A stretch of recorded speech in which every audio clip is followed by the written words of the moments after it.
Dr. Eng telah melakukan manipulasi data terhadap barang bukti.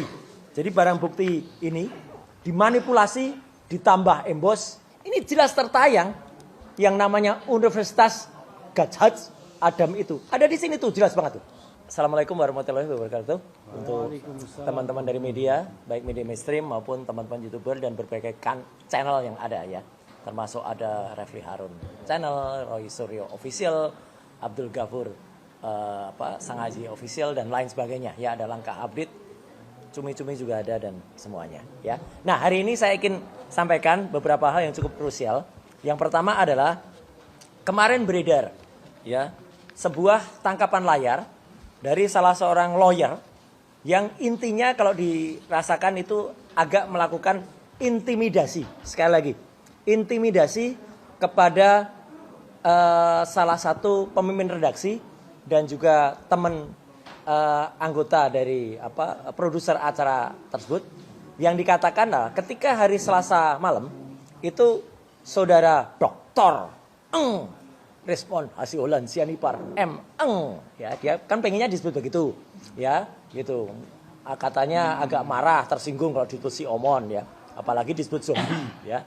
Nah, itu adalah ketika menampilkan tayangan di acara live ya, tayangannya seperti ini.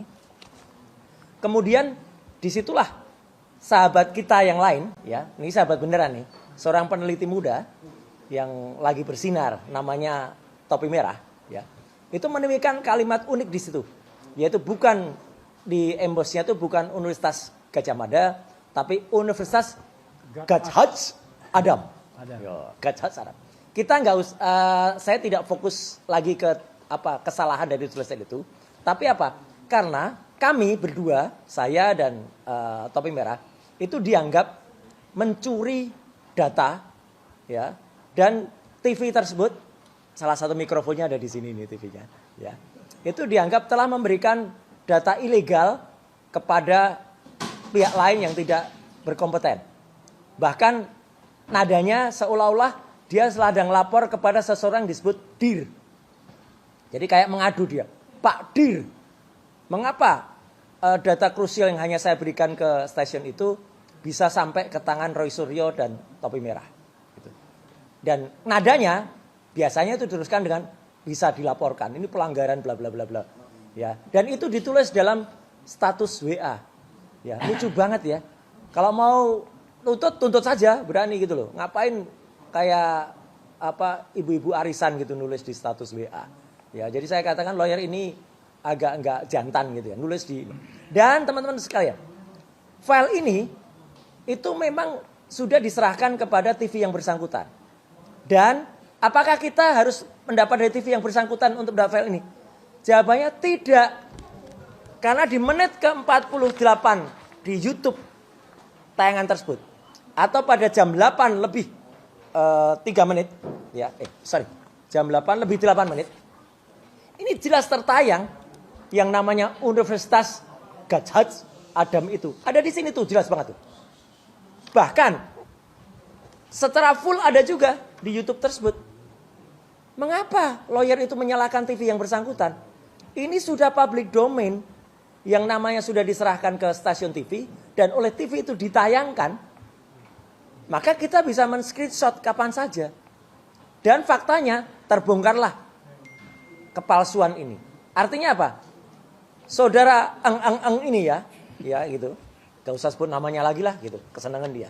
Ya, Eng ini itu sudah melakukan editing. Saya sekali lagi sampaikan, editing. Kenapa? Harusnya kalau ini file yang asli yang dia sebut dari Dian Sandi, yang sama sekali tidak nampak watermarknya, mau dilakukan translasi, rotasi atau apapun, ya nggak akan nampak karena memang awalnya nggak nampak. Tidak ada seprogram yang tadinya tidak ada menjadi ada. Ini persis sama, saya dulu sering juga dimintain tolong, misalnya oleh kepolisian. Mas, ada perampokan di salah satu minimarket, ada plat nomor motor. Terus saya lihat, kalau memang itu sama sekali tidak nampak, nggak bisa kayak film fiction ya, film fiksi, yang kemudian tiba-tiba di zoom, kemudian tiba-tiba jadi jelas dan nampak. itu adanya di fiksi. Adanya cuma di cerita-cerita detektif.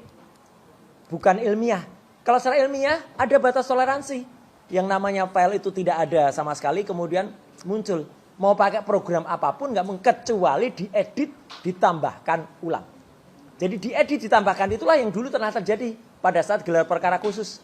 Yang tadinya bukti itu nggak ada sama sekali watermark, tiba-tiba ditambahkan watermark dan emboss. Padahal tadinya tidak ada. Jadi benar-benar apa yang dilakukan oleh si Eng ini sudah endgame lah dia. Dia justru merekayasa barang bukti.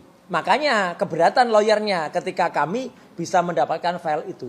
Dan jelas seperti tadi berulang kali dikatakan oleh Mas Refli, ya, Dr. Refli dan juga teman-teman semua, itu yang dia langgar pasal 32 Undang-Undang ITE dan utamanya pasal 35.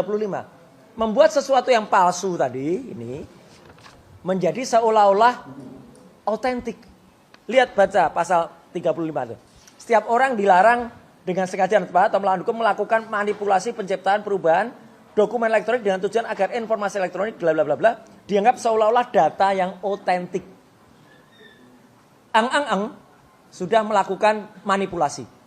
Bahkan itulah yang diancam dengan hukuman maksimal 12 tahun penjara. Ya, jadi artinya clear banget ya. Jadi saya sekali lagi ingin menyampaikan dengan tegas bahwa apa yang dilakukan topi merah dan saya itu justru membongkar satu kebohongan dari dokter Eng ini, ya, dokter palsu maksudnya, ya, yang itu terungkap bahwa dia melakukan manipulasi editing. Gambar yang tadinya tidak ada kemudian ditambahkan baru muncul. Kalau memang muncul dari awal, ya ada. Kalau memang itu ada, memang akan. Tapi kalau itu tidak ada, ya tidak ada. Jadi saya kira itu yang paling penting temuan baru. Saya tadi juga barusan saja, ini sedikit aja tambahan ya, Mas. Barusan melakukan sedikit podcast di salah satu podcast ya. Nanti tunggu aja podcast yang mana, ya. Saya ditanya soal, karena ini ada hubungannya juga. Bagaimana jawaban, menurut Mas Roy, bagaimana jawaban seseorang yang menjawab Pak Yusuf Kalla dengan mengatakan, saya orang kampung kok gitu. Nah, kenapa saya harus jawab ini? Ya, karena menggunakan diksi orang kampung itu artinya kampung atau kampungan. Ya, itu ada bedanya. Kalau yang namanya kampungan itu yang ada di bawah ini loh. Nah, dan dia sok menjadi raja. Ya. Pernah mau pinjem, tadi saya sebutkan di podcast itu. Pernah mau pinjem baju dari raja beneran. Untungnya nggak dikasih. Dan kemudian dia pinjem baju, untungnya salah bajunya. Ya, jadi dia pakai baju Raja Bengis, namanya Amangkurat. Kampungan apa? Karena dulu pernah di Istana Bogor membawa kodok. Nih kodok-kodoknya. Ini foto asli loh ya. Dan pemotretnya, kebetulan saya kenal betul. Pemotretnya adalah juara 2 fotografer nasional. Tahun 90, nih pemotretnya. Kebetulan juara 1-nya saya. Juara 2-nya jadi fotografer istana. Namanya Pak Agus Surono, ya. Jadi saya bisa benar-benar yakin karena saya juga sudah tanya, itu foto benar, Mas? Benar. Jadi dia motret waktu itu di Istana Bogor. Dan apa yang dilakukan waktu itu? Ya inilah pencitraan luar biasa hebat ya. Ya kalau orang mengatakan, wah dulu itu kampung, bukan, itu kampungan. Jadi sekali lagi saya jawab, dari sisi terminologi Jawa, ya, dia itu selalu melakukan apa yang namanya lamis. Lamis itu artinya menyatakan A tapi artinya B. Sudah tapi belum. Ya tapi tidak. Ya, akan saya tunjukkan nanti di persidangan. Persidangan mana? Ya, sudah kesekian kali ada sidang itu nggak pernah ada. Jadi ini diikuti oleh si dokter Eng. Ya. Jadi sekaligus sekarang mereka alhamdulillahnya berkumpul di satu kolam. Ya. Ijazah palsu ketemu ijazah palsu.